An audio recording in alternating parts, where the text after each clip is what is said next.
Hello friends, स्वागत है आपका मेरे चैनल पे एक और नए वीडियो में। और आज हम एक्सप्लेन करने वाले हैं दलदल वेब सीरीज के पार्ट 3 को। मतलब कि इस वीडियो में वेब सीरीज पूरी तरह से कंप्लीट हो जाएगी। तो आइए सीरीज को एक्सप्लेन करते हैं और जानते हैं इसकी पूरी कहानी। वीडियो अगर अच्छा लगे तो वीडियो को लाइक जरूर कीजिएगा और चैनल को भी सब्सक्राइब कीजिएगा ताकि आपको इसी तरह के लेटेस्ट और फ्रेश कंटेंट मिलते रहे। तो 5th एपिसोड की शुरुआत होती है अनीता से, जो कि अभी भी साजिद को ढूंढ रही थी लेकिन वह उसे कहीं भी नहीं मिल रहा था। दूसरी तरफ हम देखते हैं एक पुलिस की टीम को जिसे जतिन लीड कर रहा था और मालूम चलता है कि साजिद ने खुद की जान देने की कोशिश तो की थी लेकिन यहीं के एक भिखारी ने उसकी जान बचा ली थी। और अब थोड़ी देर के बाद ही जतिन के पास अनीता का कॉल आता है।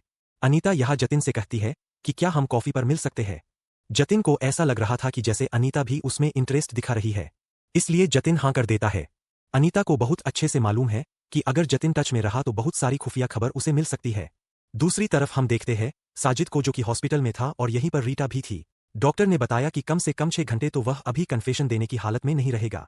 लेकिन रीटा को यहाँ कुछ और चीजें मालूम चलती है कि जैसे विक्रम साठे का एक आदमी जो है वह साजिद का पीछा कर रहा था, उसे फॉलो कर रहा था। लेकिन इसके बारे में विक्रम ने रीटा को नहीं बताया। अगर वह उसे पहले बता देता तो शायद वह साजिद को पहले पकड़ सकते थे।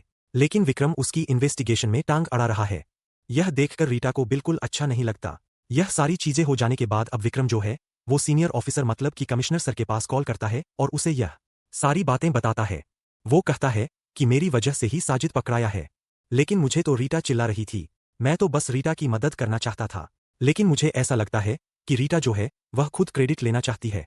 तब कमिश्नर देश पांडे कहते हैं कि साजिद को जैसे ही होश आए उसका तुरंत ही कन्फेशन लो। दूसरी तरफ हम देखते हैं अनीता को, जो कि जतिन के घर पर आ चुकी थी। जतिन इसका स्वागत करता है और आगे बढ़ने की कोशिश भी करता है, लेकिन अनीता यहाँ पर रुक जाती है और अब जतिन यहाँ अनीता से केस के बारे में बात करता है।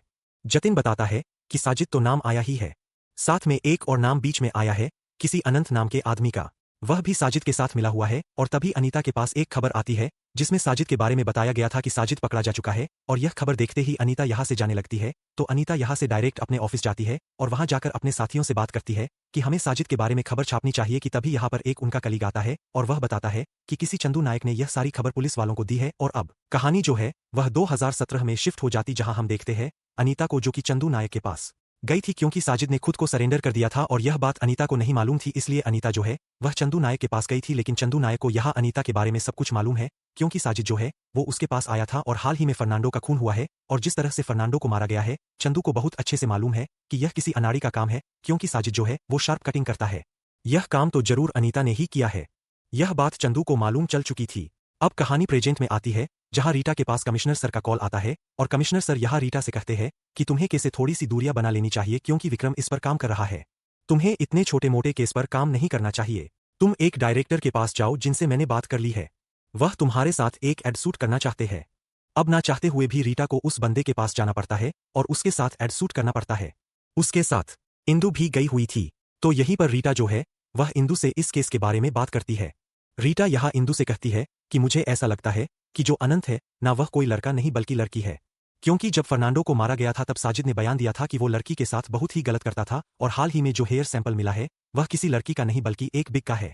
यह सारी चीजें देखने के बाद यहाँ रीटा को कुछ चीजें समझ आने लगती है और वह तुरंत ही इंदु को लेकर ऑर्फनेज पहुंच जाती है। वहां पहुंचने के बाद वह यहाँ की सारी डिटेल्स लेने लगती है। वह इस ऑर्फनेज में अनंत नाम की लड़की के बारे में पूछने आए थे, लेकिन यहाँ के लोग बताते हैं कि यह एक वॉइस ऑर्फनेज है और यहाँ पर हमेशा से लड़के ही रहे हैं। रीटा को समझ नहीं आ रहा था कि आखिरकार यह सब कुछ कैसे हो सकता है। कुछ चीजें और सामने आती है। मालूम चलता है कि साजिद एक लेफ्टी है, लेकिन हाल ही में जो खून हुए हैं उनमें से एक राइटी भी है और उनका कटिंग जो है वह इतना शार्प नहीं था। जिसके बाद हम देखते हैं रीटा को, जो कि साजिद से पूछताछ करने के लिए जाती है। वह उससे कहती है कि मुझे मालूम है कि तुमने यह सब कुछ नहीं किया है, तुम्हारे साथ कोई था और उसने भी तुम्हारा साथ दिया है और उसे ऐसा लगता है कि वह था नहीं बल्कि थी और इस बार वो नहीं बचने वाली।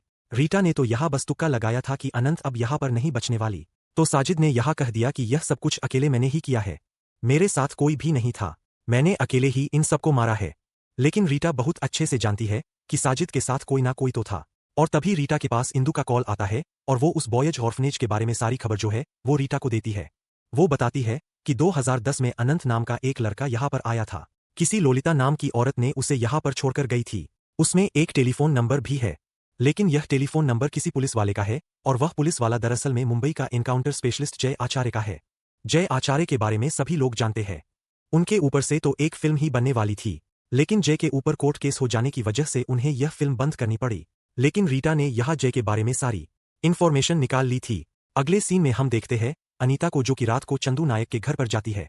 चंदू को तो समझ में ही नहीं आया था कि यह लड़की कौन है, और अब कहानी जो है वो 1998 में पहुंच जाती है, जहां हम बिबियन नाम की प्रोस्टिट्यूट को देख पाते हैं, और इसे लोलिता ने ही रसिया से लेकर आई थी और इसे धंधे पर बिठाला था। लोलिता ने बिबियन को कहा था कि वह यहाँ पर आकर डांस करेगी, लेकिन यहाँ पर आकर तो वह कुछ और ही कर रही है। इसी के पास एक दिन जय आचार्य आया था, क्योंकि जय को मालूम चला है कि विबियन के पास एक आदमी है जो कि हर रोज आता है, और वह एक गैंगस्टर है जिसका एनकाउंटर जय को करना है। तो यहाँ जय विबियन से मिलता है, दोनों बातें करते हैं, और कहीं ना कहीं दोनों एक दूसरे को पसंद भी करने लगे थे। थोड़ी देर के बाद ही वही आदमी आता है विवियन के पास जिसका एनकाउंटर करना है। लेकिन जब वह आदमी यहाँ पर आया ना, तो उसे शक हो गया था कि यहाँ पर कुछ ना कुछ तो गड़बड़ है, इसलिए वो आदमी यहाँ विवियन के माथे पर गन लगा देता है। लेकिन यहाँ जय ने टाइम वेस्ट नहीं किया था, बल्कि उसने डायरेक्ट ही उस आदमी को शूट कर दिया था और उसे जान से मार दिया था, जिसके बाद दोनों मतलब कि जय और बिबियन साथ में रहने लगे थे। अब कहानी प्रेजेंट में आती है, जहां पर कि रीटा और अनीता जो है वह उस डायरेक्टर से मिलने के लिए जाते हैं जो कि जय आचार्य के ऊपर पिक्चर बनाने वाला था। लेकिन अब वो पिक्चर कभी नहीं बनने वाली है, क्योंकि हालात ही कुछ ऐसी हो चुकी थी। यहाँ डायरेक्टर बताता है कि जय आचार्य जो है वह बहुत ही अच्छा आदमी था, एनकाउंटर स्पेशलिस्ट था, सभी लोग उसे रंबो के नाम से जानते थे। लेकिन बीबीएन से उसके रिश्ते बहुत ही गहरे थे, और जब बीबीएन 2 महीने की प्रेग्नेंट थी और जब उन्होंने फैमिली के बारे में सोच ही लिया था कि तभी अचानक से कुछ बदमाश ने जय आचार्य को जान से मार दिया था। अब यहाँ से इंदु और रीटा जो है वह लोलिता से मिलने के लिए जाते हैं। लोलिता बताती है कि विवियन को उसने ही रसिया से यहाँ लेकर आई थी और उसे पैसे कमाने थे, इसलिए उसने उसे धंधे पर बिठाला था। अब जय के गुजर जाने के कुछ महीने बाद विवियन ने एक लड़की को जन्म दिया, लेकिन बिबियन ने उसका नाम अनंत रखा था और वह उसे हमेशा से लड़के की तरह ट्रीट करती थी, क्योंकि वह उसे जय की तरह बनाना चाहती थी। लेकिन बात सिर्फ इतनी सी नहीं है, बात यह है कि अगर वह उसे लड़की की तरह ट्रीट करने लगी तो यहाँ लोलिता भी उसे धंधे पर बिठा देगी और वो उसे छीन कर ले जाएंगे। कि तभी एक दिन कुछ पुलिस वाले जो है वह यहाँ पर आए और उन लोगों ने विवियन से अनंत को छीनने की कोशिश की। तब विवियन अनंत को लेकर यहाँ से भाग निकलती है, लेकिन पुलिस ने उसे घेर लिया था। तब यहाँ पर विवियन ने खुद की जान दे दी और अनंत पूरी तरह से सेफ रही। अब अनंत की जिम्मेदारी लोलिता के ऊपर थी, लेकिन लोलिता को जल्दी समझ आ जाता है कि अनंत जो है वह कोई नॉर्मल लड़की नहीं है। एक दिन उसने बिल्ली को बहुत ही गंदे तरीके से मारा था, इसी वजह से वह समझ गई कि इसे घर में तो नहीं रखा जा सकता, इसलिए वह उसे वॉइस ऑर्फनेस ले गई फर्नांडो के पास।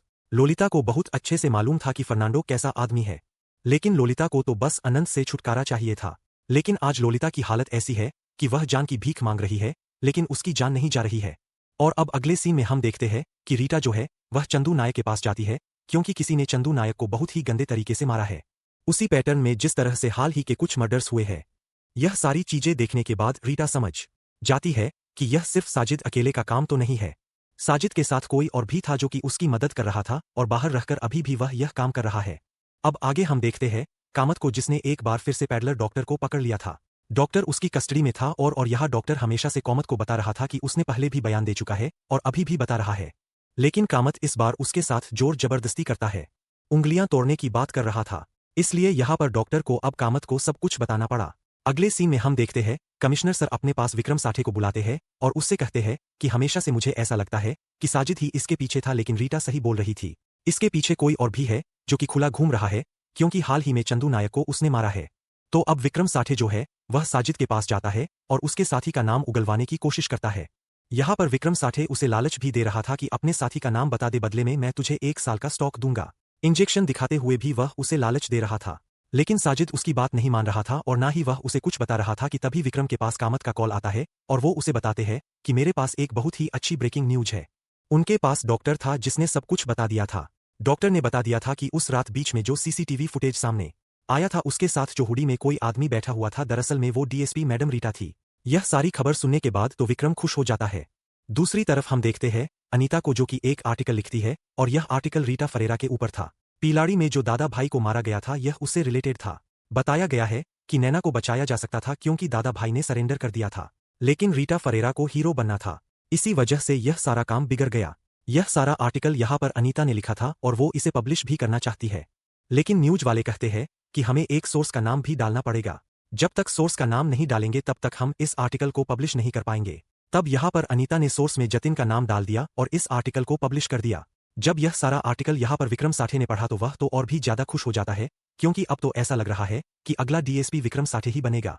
दूसरी तरफ यह आर्टिकल जो है वो रीटा फरेरा ने भी पढ़ लिया था। उसे समझ नहीं आ रहा था कि आखिरकार उसे फंसाने की कौन कोशिश कर रहा है, और तभी बार बार उसकी आंखों के सामने अनीता आ रही थी।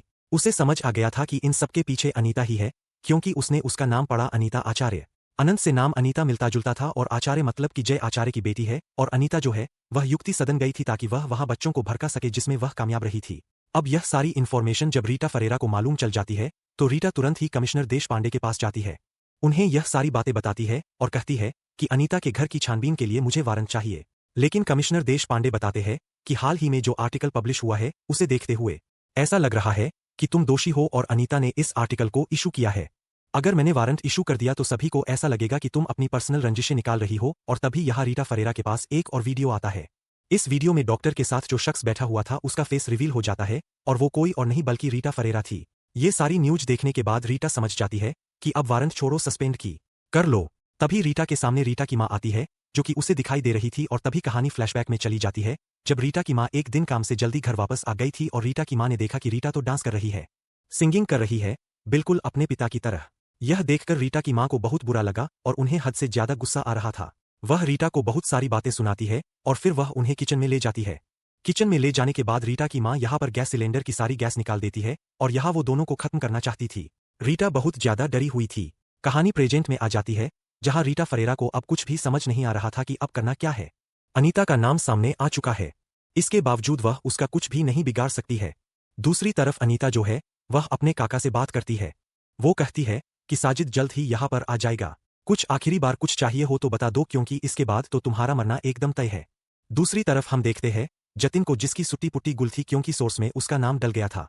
यह देखकर वह बहुत ज्यादा डरा हुआ था और अब रीटा फरेरा जो है वह साजिद के पास जाती है और वो उससे कहती है कि तेरा साथी अनंत जो कि एक लड़की है उसे बहुत अच्छे से मालूम है, उसे हमने सूट कर दिया है। यह देखकर साजिद को यहाँ पर बहुत बुरा लगता है। वो बहुत ही ज्यादा घबराने लगा था और वो रीटा में उसे कहता है कि क्या मैं एक बार उसे देख सकता हूं, लेकिन रीटा ने साफ मना कर दिया था। जिसके बाद हम देखते हैं कि रीटा जो है वह यहाँ से जतिन के पास जाती है और वो उससे कहती है कि मुझे तुमसे एक फेवर चाहिए, जिस तरह से तुमने अनीता की मदद की है उसी तरह से एक बार हमारी भी कर दो। इसलिए जतिन जो है वह अनंत के पास कॉल करता है और वह उससे कहता है कि साजिद को सूट कर दिया गया है और वह गवर्नमेंट हॉस्पिटल में है। यह न्यूज सुनने के बाद यहाँ अनीता जो है वह तुरंत ही गवर्नमेंट हॉस्पिटल जाने लगती है। दूसरी तरफ यहाँ रीटा जो है वह अनीता के घर लगती है। वहां पहुंचने के बाद उन्हें यहाँ पर आज ही मिलती है और साथ ही काका की डेड बॉडी। दूसरी तरफ अनीता जो है वह हॉस्पिटल आ चुकी थी और यहाँ पर वह साजिद का इंतजार कर रही थी। जतिन भी यहीं पर मौजूद और यहाँ पर वह साजिद का इंतजार कर रही थी। जतिन भी यहीं पर मौजूद था कि तभी अनंत अपने मोबाइल में सीसीटीवी फुटेज देख लेती है जिसमें उसे पता चल जाता है कि उसके घर में पुलिस वाले घुसे हैं और उसे जल्द ही समझ आ गया था कि यह सब कुछ एक ट्रैप है। दूसरी तरफ अनंत के घर पर यहाँ रीटा को विवियन की फोटो मिलती है और बहुत सारे ऐसे सुराग जो कि सारे मर्डर से कनेक्टेड है। अनंत समझ चुकी थी कि वह खतरे में है और वह पकड़ी जा सकती है, इसलिए वह वॉशरूम जाने का बहाना करती है और वहां से भाग निकलती है। सारे पुलिस वालों को आनंद के बारे में मालूम चल गया था कि वह एक गैंगस्टर है, वही सीरियल किलर है, इसलिए सभी लोग उसे पकड़ने की कोशिश करते हैं। लेकिन इंदु मात्रे जो कि एक पेन के पीछे उसके पास जब जा रही थी कि अचानक से अनंत जो है वह इंदु मात्रे के ऊपर हमला कर देती है और उसका मोबाइल भी अनंत अपने साथ ले जाती है। दूसरी तरफ रीटा को सारे सुराग मिल चुके थे और तब रीटा जो है वो तुरंत ही इंदु मात्रे के पास कॉल करती है, लेकिन वो कॉल नहीं उठा रही थी क्योंकि उसे यहाँ अनंत ने बहुत ही गंदे तरीके से मार दिया था। उसे देखकर यहाँ रीटा को बहुत ज्यादा बुरा लगा था। तब वो साजिद के पास जाती है और अपनी सारी गुस्सा निकालती है। उसे वह बहुत ही बेरहम होकर मारती है और इन सब के बाद रीटा फरेरा को सस्पेंड कर दिया गया था। यहाँ रीटा को सस्पेंशन का दुख नहीं था बल्कि इंदु मात्रे का दुख था, क्योंकि इंदु को वह अपनी माँ की तरह मानती थी। थोड़ी देर के बाद यहाँ पर विक्रम भी आता है। विक्रम उससे कहता है कि जितना बुरा तुम मुझे समझते हो मैं उतना बुरा नहीं हूं और मुझे बिल्कुल भी अंदाजा नहीं था कि इतना बुरा भी हो सकता है। आगे हम देखते हैं कि रीटा फरेरा के पास अनंत का कॉल आता है।